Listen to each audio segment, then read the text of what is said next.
Hi, and welcome to tonight's We'll Talk with Artists. My name is Martha Campbell, and I'm MFA's Exhibitions Manager.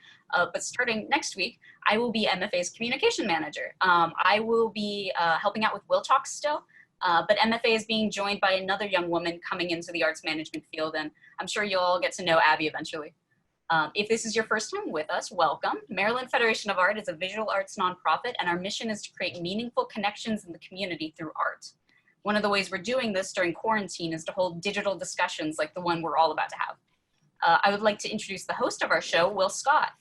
Will is an art historian with an extensive career as a photographer and the recently retired head of adult programs for the National Gallery of Art.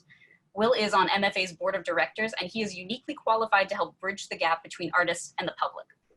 Our guest tonight is Shannon West, a sculptor from London, Ohio, who works in a variety of mediums and themes set in the ideas of femininity and the love of art. Thank you, Martha, and thank you for your usual outstanding administrative support, helping us get some slides together and making that introduction.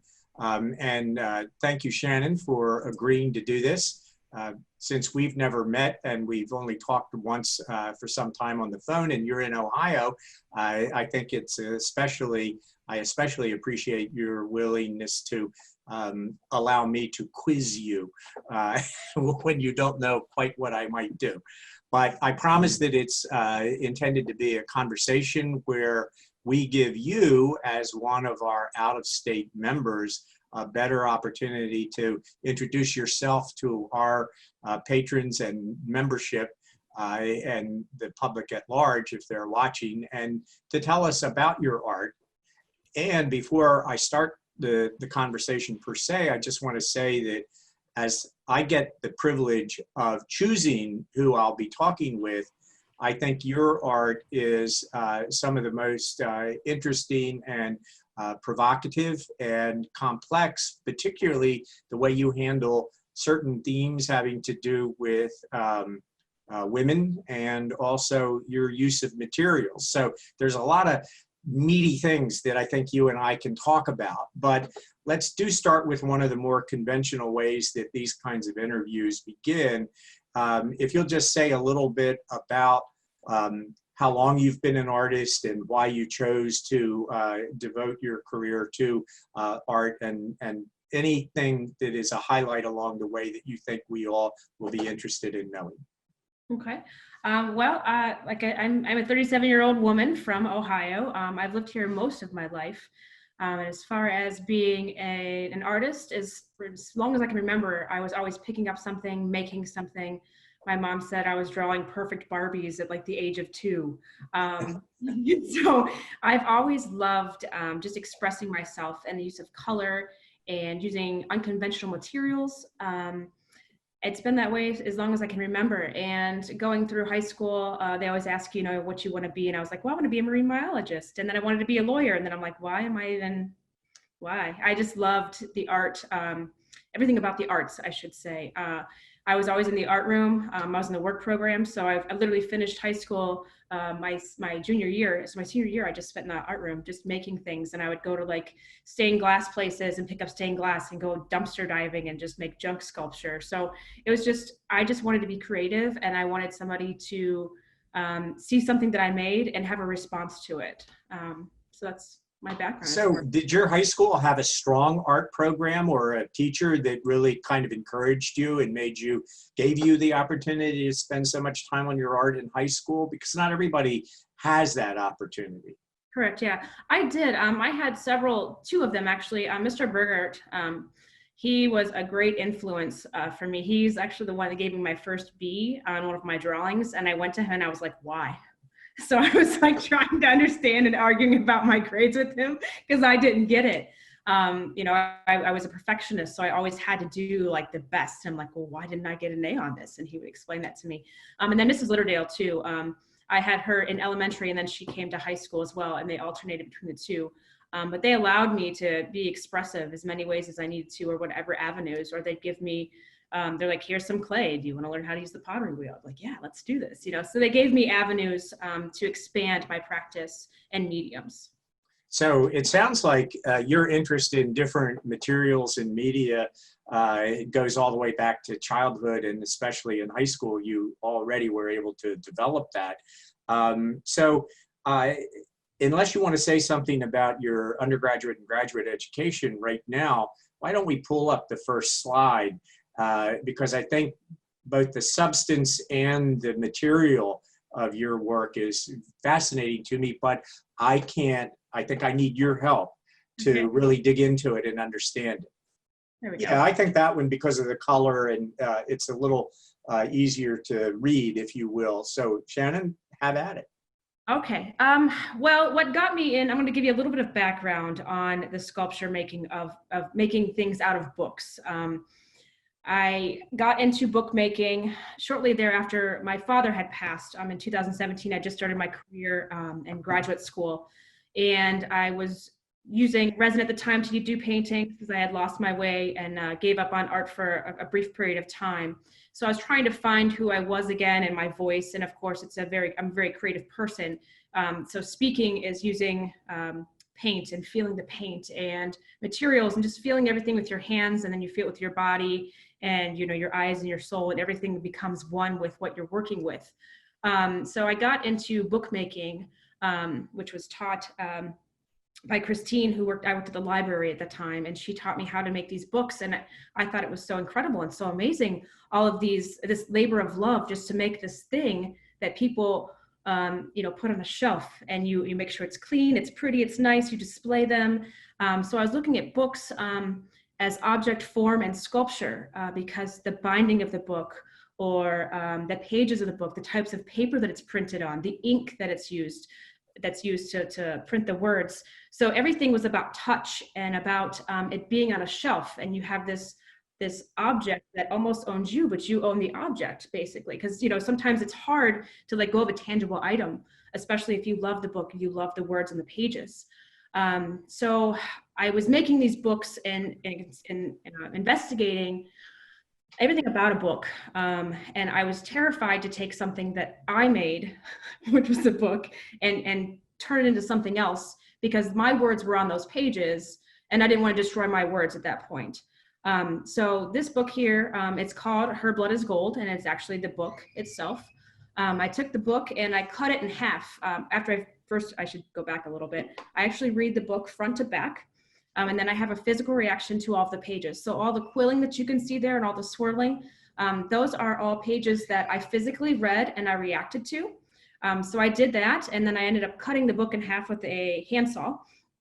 And then I took and put the book itself into a solution of water with a high concentration of borax. And I would take and make notes about the different temperatures that I would do, the different concentrations of borax, put them with other books so it could collect different things and elements from the water itself. I then cover it up and I walk away for any time from 72 hours up to 9 weeks. And then when I uncover and pull out the book, I am left with something that I have no idea what it's going to look like. So this form did not look like this whenever I put it in the water. It was literally an open book, and when I pulled it out, it had closed upon itself. As you can see, there is crusting that's happening and crystallization. The book is dissembling itself. It's pulling apart. The book cover itself is ripped and torn, and that's just from it sticking to the inside of the pot. And that is pretty much Her Blood is Gold, and a little bit of background story on my my work there.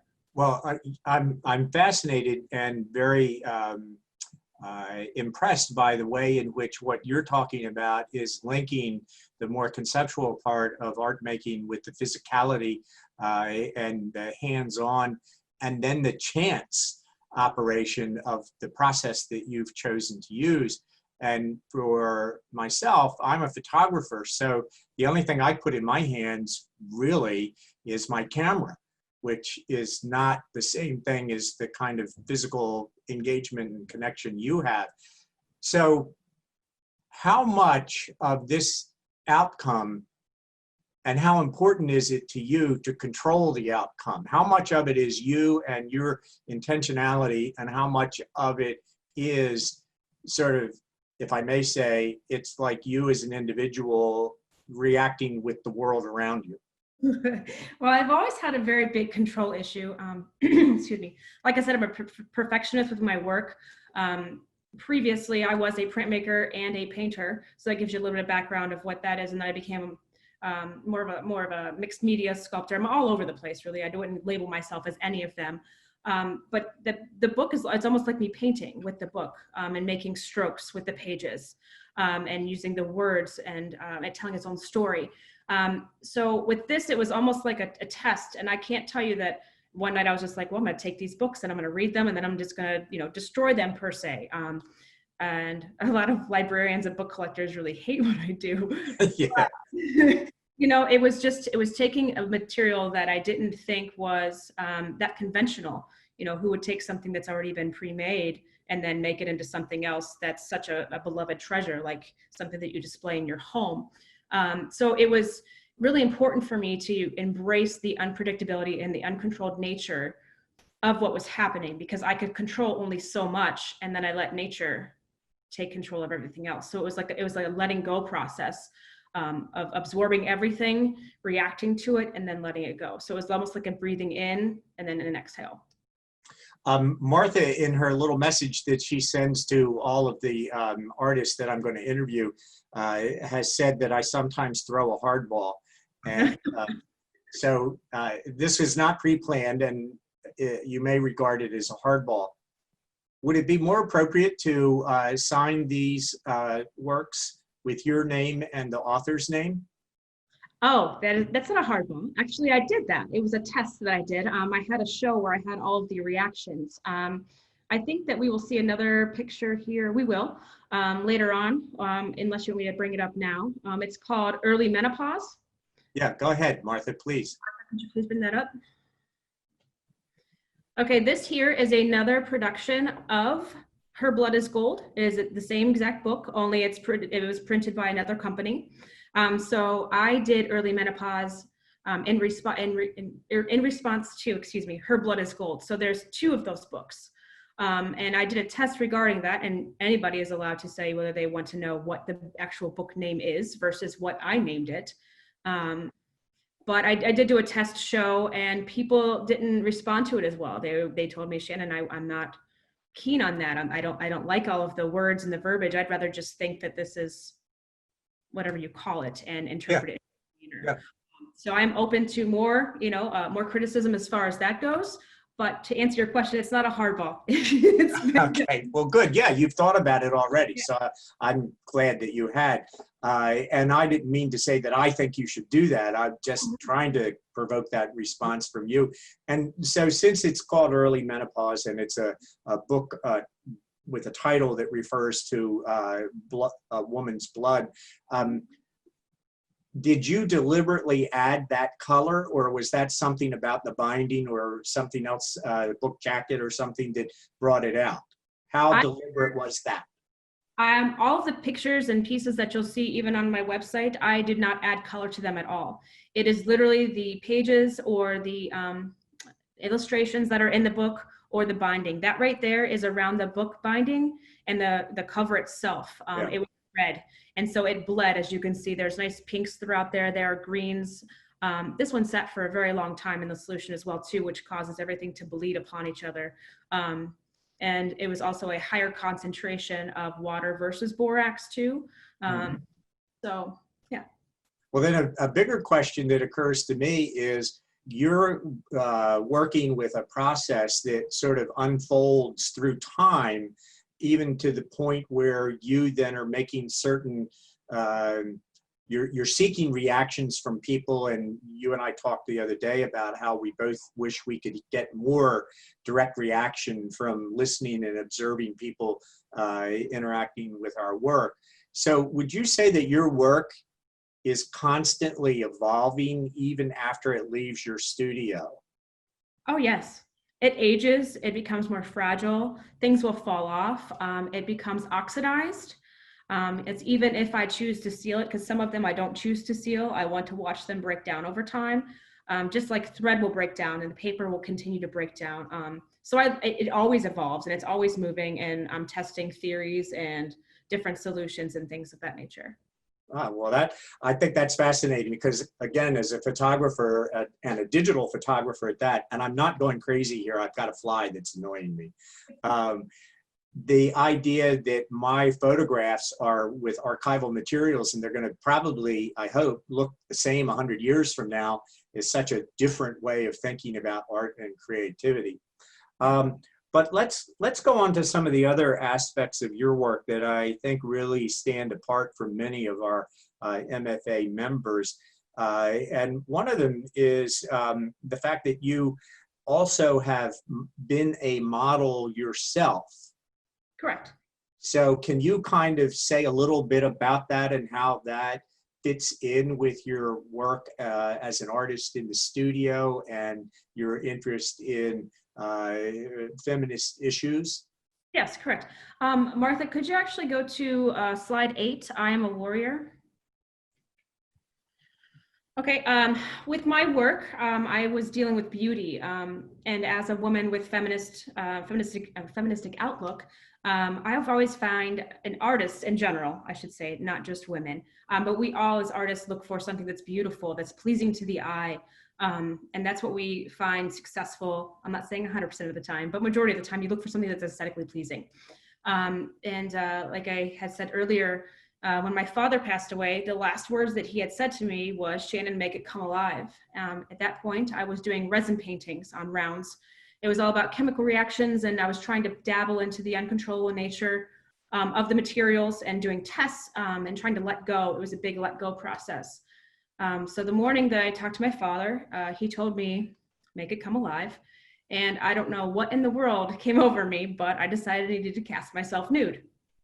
So I did that in a couple of weeks. I made a 2-part mold with a fellow cohort.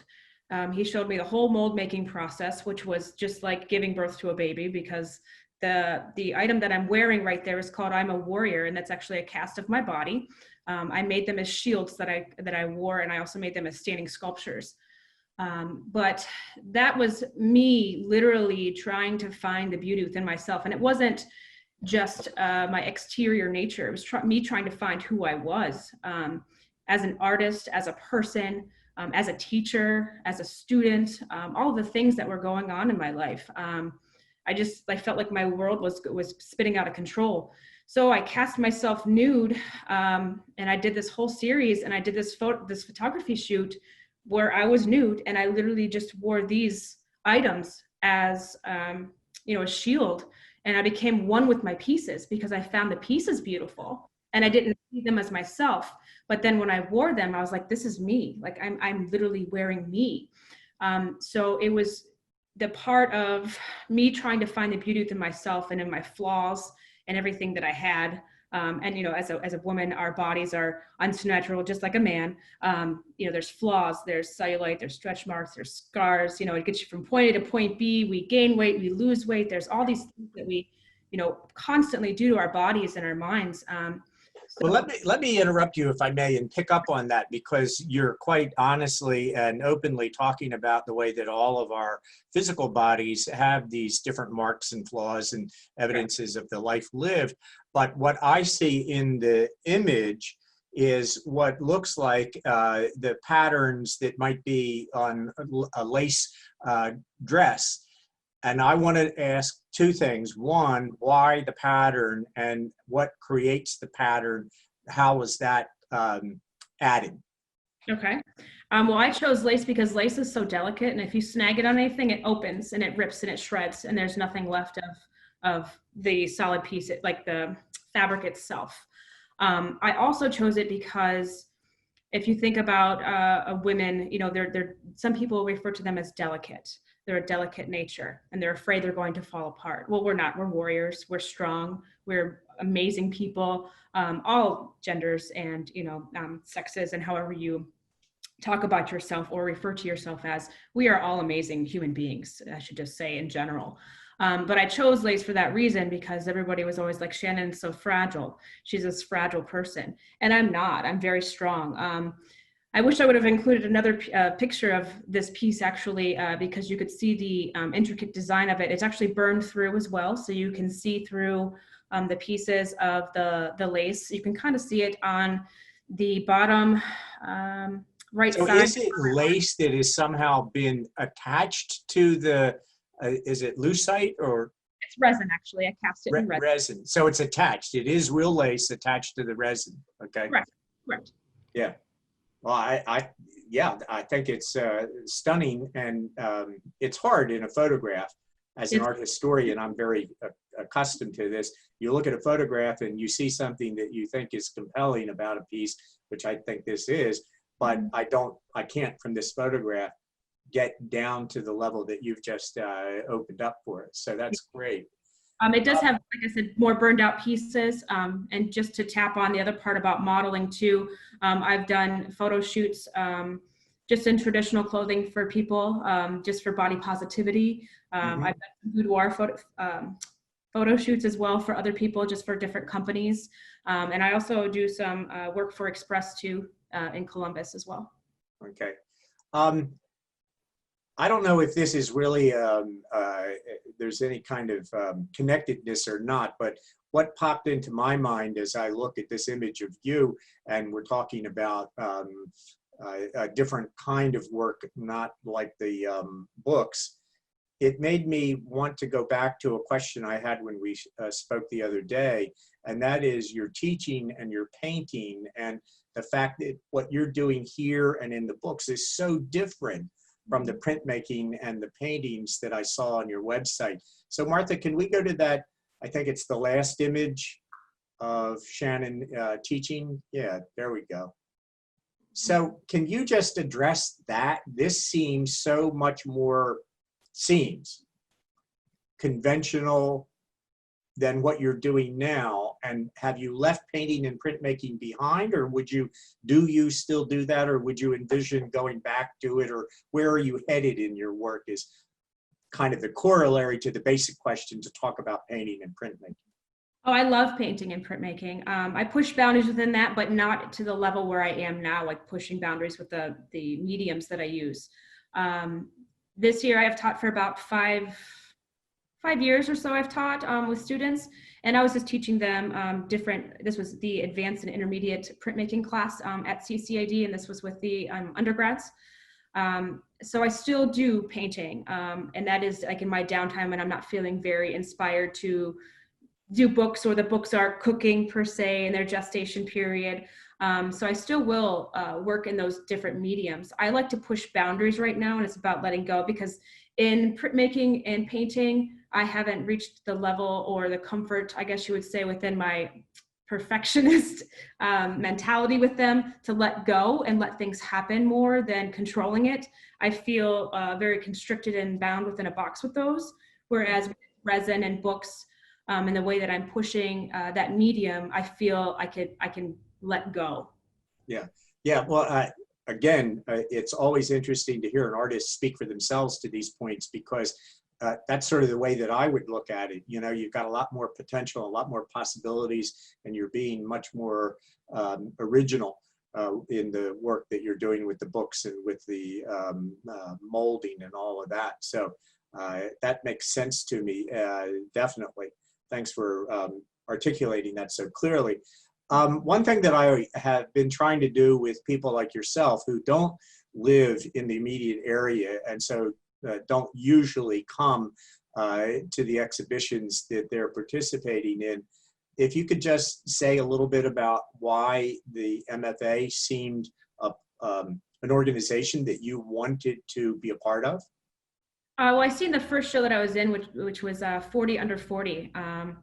And when I was applying for different shows, trying to get my name out there, trying to establish myself in my career, I seen that you guys had 40 Under 40, and then I got accepted, and I was like, well, this is a great opportunity.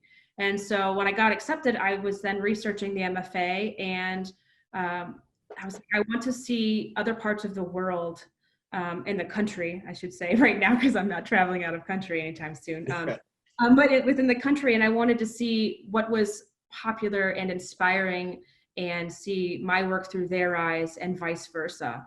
I wanted to make connections. It doesn't matter where within the US. It was something that I wanted to do. And of course, you know, the Navy base and everything is there. So I wanted to explore that and feel that city out. But then whenever I got there, I fell in love with that. And I was like, I want to be a part of something that's a small, close-knit community with people everywhere that have different mediums and viewpoints and a voice that I want to hear and I want to get to know. So that's why I chose to become a member at MFA. Well, great. It's wonderful to have people like yourself that are really being a little more experimental and younger than many of us are in the organization. So I hope you'll spread the word about us and continue to participate. We've talked for about a half an hour now, but before I open it up to questions from the viewers, is there anything, any of the works that we haven't looked at that you want to have Martha bring up so that we can talk about them? We could talk about, actually, if she just wants to show, I don't have to say anything about it. If people have questions, there is only 3 of them. There's clamshell, vestibule, and flapdragon that have not been shown. It's 4, 5, and 7. Or you can just play it on a loop if you want. And then if anybody has a question regarding any of them, we could pull it up that way. Okay, just, yeah, run through it once, Martha, and then we'll take questions after everybody's had a chance to look at the pieces. Yeah, sorry for the confusion. I just wanted to make sure. Yeah.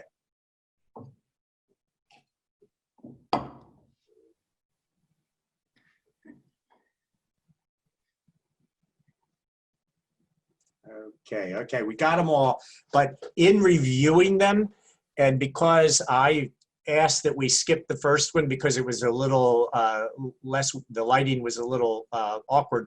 It was called Male Artists. Yes, I would like you to say something about that one. No problem. Martha, if you want to pull that up again, it's the first one, even though it's washed out a little bit in the picture. Yeah. This was actually the first book that I manipulated. It was basically an encyclopedia, and it's called Male Artists, by the way.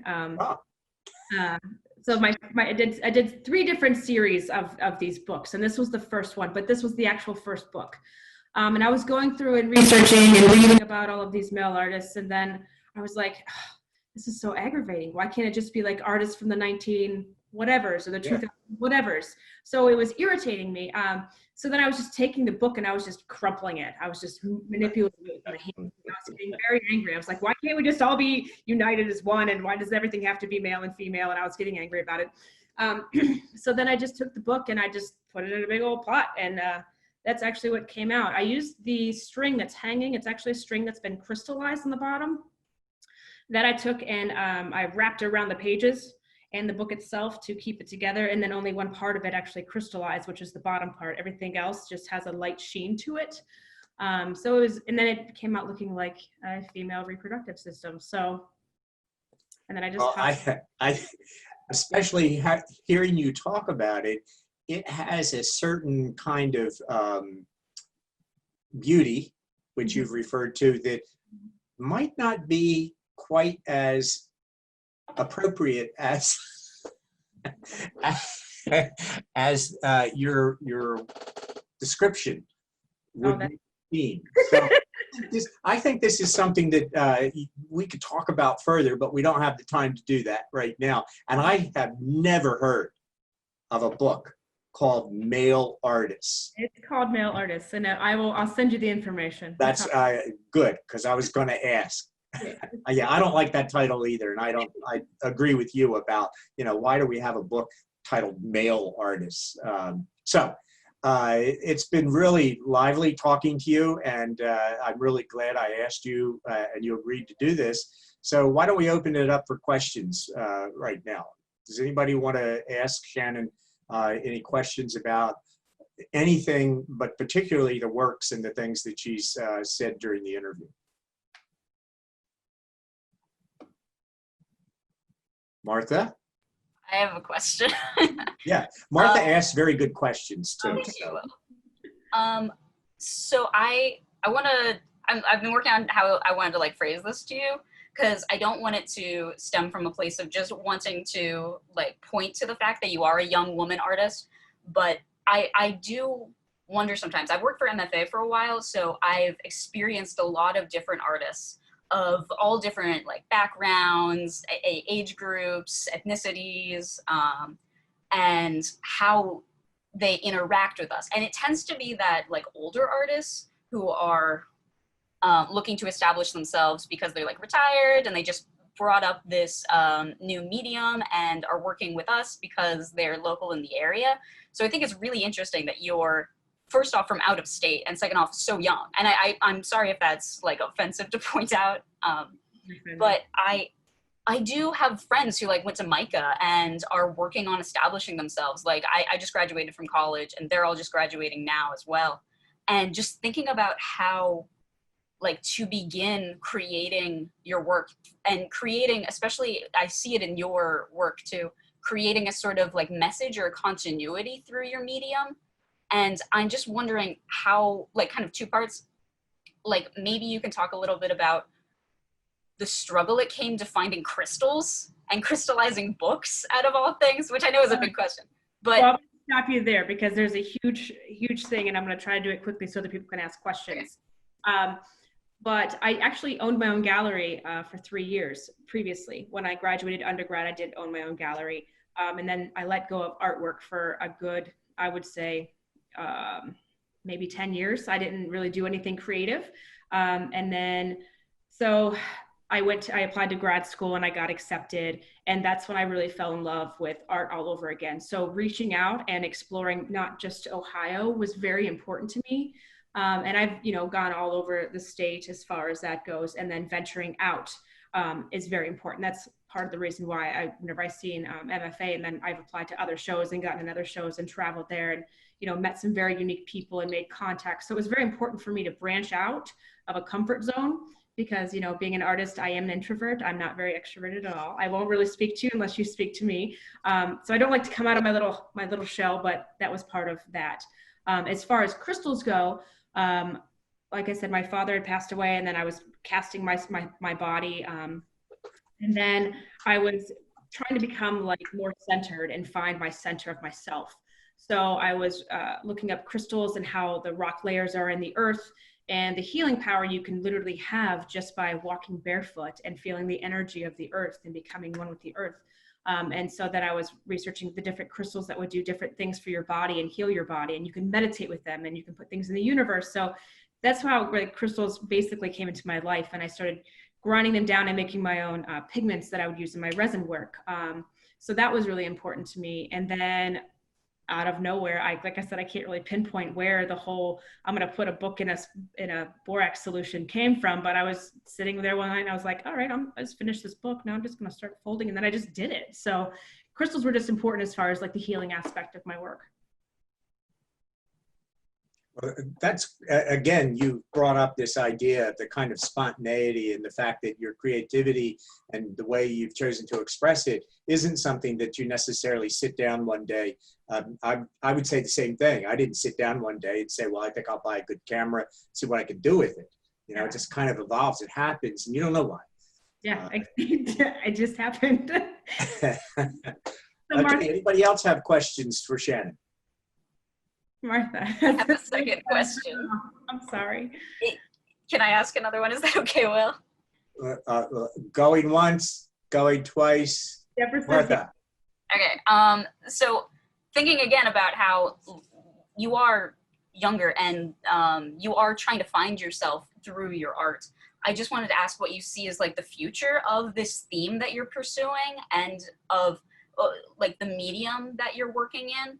Because I've looked through your website and I've seen all of your like different collections that we have, and we like looked through about 2 of them, your 2019 and your 2020. And just thinking, I can see like the progress that is being made between those years with the same mediums, and I'm wondering what you think your direction is heading forward.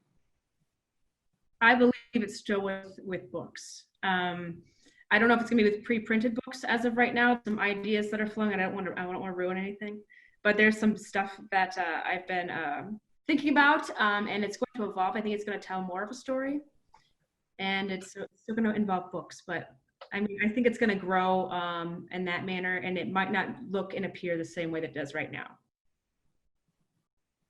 Does that answer your question? Yeah. It's not as exciting as you were hoping, because I can't really like tell you anything. Well, I'm asking you to predict the future, so you don't have to. It's kind of hard. Yeah. But I still see it. Thank you, Martha, because I was going to ask that if nobody else did. So, you're ahead of me. maybe we can expand your role with the MFA. Please no, I'm doing enough. Okay, Jack. Well, Shannon, originally when you started talking, you were talking about the words that were in the books.